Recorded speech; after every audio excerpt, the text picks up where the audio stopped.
Jadi baik, terima kasih atas waktu dan kesempatannya. Selamat sore dan salam sejahtera buat kita semua. Pertama-tama, saya hormati Bapak dosen yang sudah memberikan kami kesempatan untuk mencari jawaban dari tugas UAS. Saya atas nama Inso Kenduk Mawatu, angkatan 2017, Prodi Pendidikan Ekonomi. Jadi baik, di sini saya akan menyampaikan atau memaparkan materi saya tentang tugas UAS. Yang pertama, sebut dan jelaskan komponen-komponen dari sistem telekomunikasi. Di mana di sini ada beberapa komponen-komponen. Yang pertama ada komputer, di mana komputer ini untuk memproses informasi. Sedangkan yang nomor 2 ada terminal atau I/O devices yang mengirim atau menerima data seperti itu. Dan yang ketiga ada saluran komunikasi, di mana saluran komunikasi ini menyediakan fungsi pendukung untuk menerima dan transmisi data. Sedangkan yang keempat ada prosesor komunikasi. Jadi di sini ada menyediakan fungsi pendukung untuk penerimaan dan transmisi data.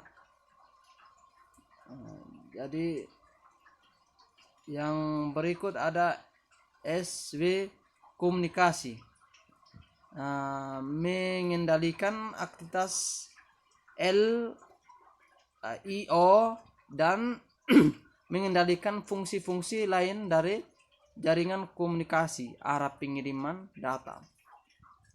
Seperti itu yang pertama. Lalu yang kedua, jelaskan perbedaan utama antara sistem pendukung keputusan atau SP dan sistem pakar atau AI.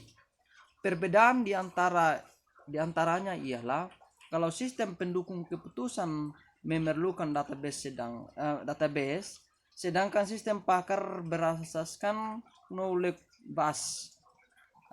Jadi sistem pendukung keputusan memakai basis modelan, sedangkan sistem pakar memakai basis konsultasi. Seperti itu.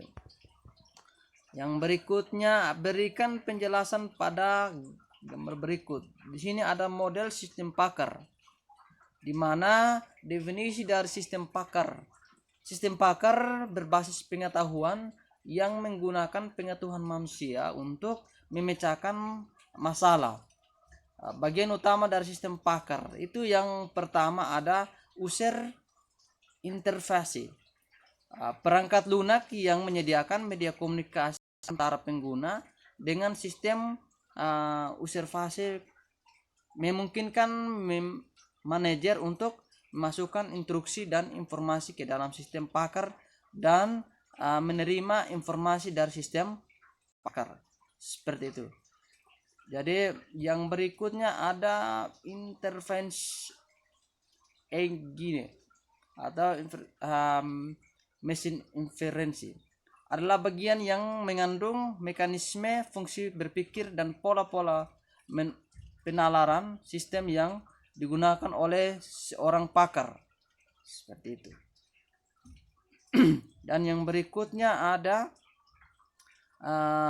development ini.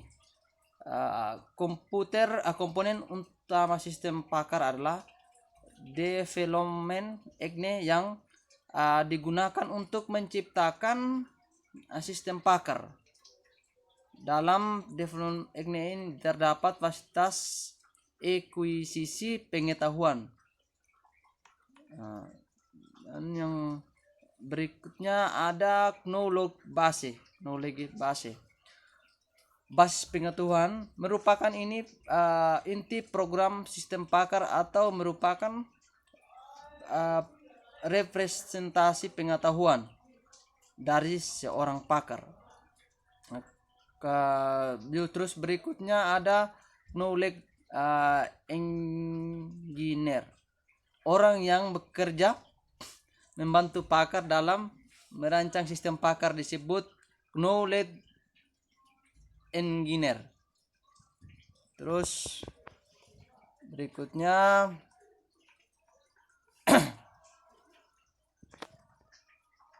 ada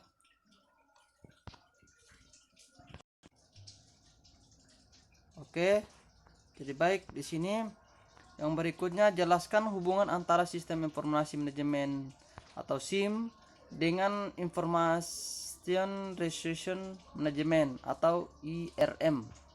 Sistem informasi manajemen SIM dikenal dengan sebutan manajemen informasi sistem atau MIS, merupakan sistem yang rencanakan untuk mengumpulkan, menyimpanan dan menyebarluaskan data berupa informasi yang dibutuhkan untuk melaksanakan berbagai fungsi manajemen.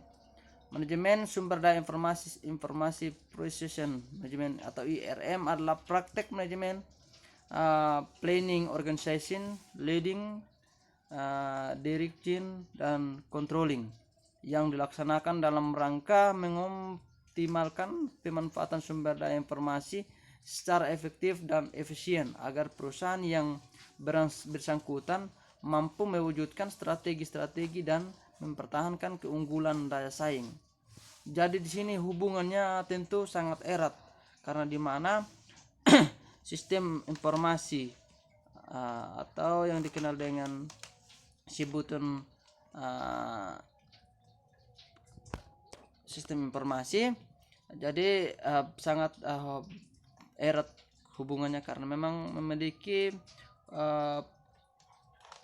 data-data atau yang menjadi dasarnya tentu dengan menyimpan atau menyebarluaskan data seperti itu. Jadi seperti itu saja yang saya bisa sampaikan tentang hal ini. Terus jelaskan hubungan antara sistem informasi manajemen SIM dengan Enterprise Resource Planning atau ERP. Sistem informasi manajemen atau SIM juga bisa dikenal dengan sebutan manajemen informasi sistem atau IMS, merupakan sistem yang dirancang untuk mengumpulkan, menyimpan, dan menyebarluaskan data berupa informasi yang dibutuhkan untuk melaksanakan berbagai fungsi manajemen.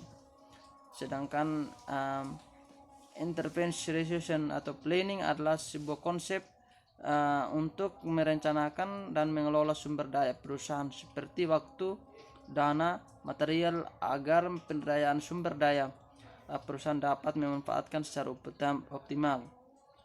Dan sedangkan Experience Procession Planning ERP merupakan sistem informasi yang diperlukan bagi perusahaan manufaktur maupun jasa yang berperan mengintegrasikan dan mengontrolmasikan proses bisnis yang dihubungkan dengan aspek operasional produksi maupun distribusi dan perusahaan. Jadi hubungannya di sini antara SIM dan ERP tentu seperti kayak dari manajemen itu sendiri menyimpan dan menyebarluaskan data, sedangkan di sini memilih yang ERP harus kita merencanakan atau suatu perencanaan yang berupa waktu, dana, material seperti itu. Jadi mungkin itu saja yang bisa saya sampaikan. Ya, kurang lebihnya saya mohon maaf yang sebesar-besarnya apabila ada kekeliruan atau salah kata yang saya sampaikan. Saya akhiri, selamat sore dan terima kasih.